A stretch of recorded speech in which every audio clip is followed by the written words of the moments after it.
पाहतो तेव्हा हे जे शिलाचं अधिष्ठान आम्हाला जे करायचं आहे त्यामध्ये उपासक आणि उपासिकेला कमीत कमी पंचशिलेचं अधिष्ठान करणं अत्यंत गरजेचं आहे। आणि भिक्षू संघ किंवा भिक्षुणी संघ असेल त्यांच्या ज्या काही आचारसंहिता असतील त्या तेवढ्या आचारसंहितेकडे आपण जात नाही, परंतु आपण एक उपासक किंवा उपासिका त्यांच्याकडे जेव्हा बघतो तर आम्ही त्यांच्याकडे बघत असताना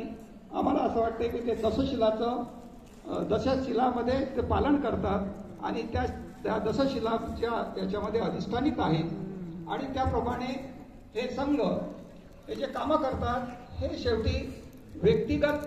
त्यांचा उद्धार तर होतोच, पण त्याचबरोबर समग्र मानवाचा उद्धार कसं होईल, कल्याण कसं होईल हा त्यांचा एक मेन उद्देश असतो। तथागत गौतम बुद्धाला